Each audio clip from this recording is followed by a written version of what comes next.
Since marami tayong cake orders na kailangang tapusin, dito muna tayo sa kitchen. Walang gala for this vlog dahil bakbakan mode tayo sa paggawa ng cake orders. After a full day sa kitchen, we rewarded ourselves with these cheesy, fluffy cheese rolls. Perfect partner for our coffee break mamaya. Tara, bake with me!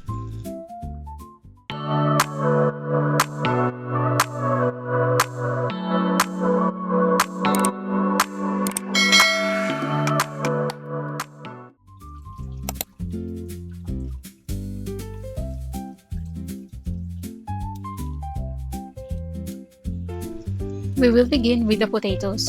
Wash, peel, and steam them until fork tender. Once cooked, mash na natin sila until smooth. The mashed potatoes keep the bread soft and moist, even the next day.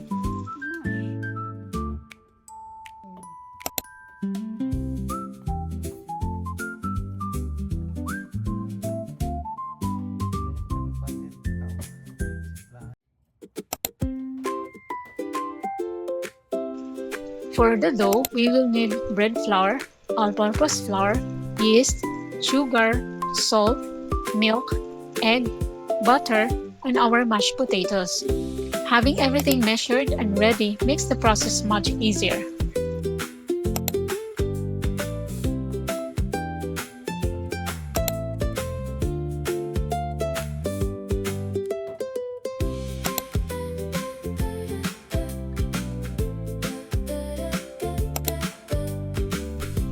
Combine all the ingredients except the butter and mashed potatoes.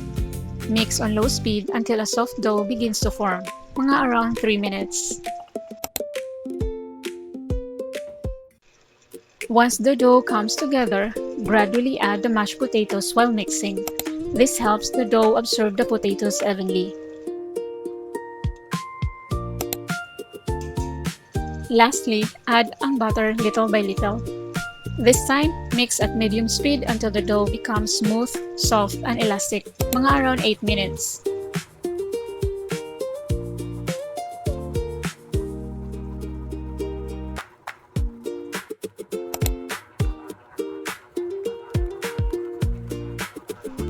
This is 80% hydration, so it will still feel a bit sticky.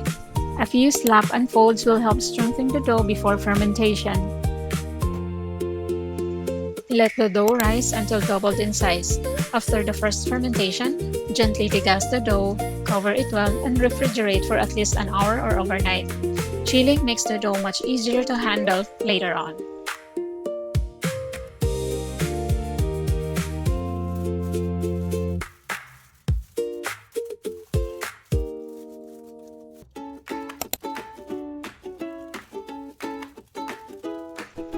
Once chilled, divide the dough into 60-gram portions.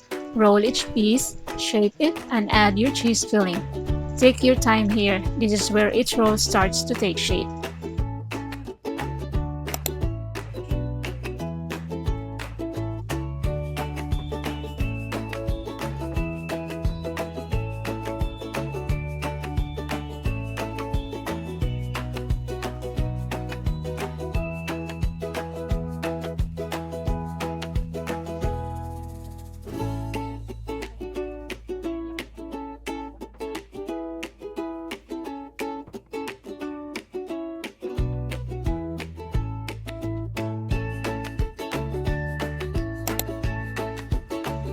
Arrange the rolls on a baking tray and let them proof until they're light and puffy.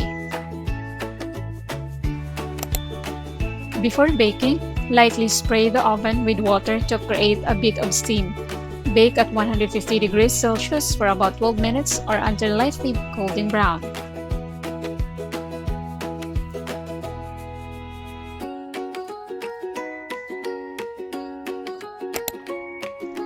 While still warm, brush the rolls with butter. Then, finish them with a generous dusting of powdered milk and sugar.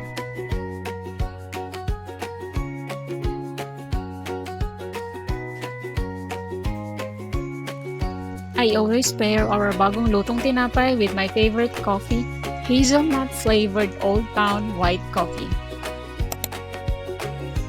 Ito na siya! Our version of cheesy rolls. Pillowy soft, Ang lambot niya, grabe, at ang sarap tingnan ng cheesy feeling. Ito na nga ang taste test. Ang sarap ipare sa kape guys. Perfect reward after a busy day sa kitchen. Thank you so much guys for baking with me today. Don't forget to like and subscribe. I'll see you in the next video. Bye!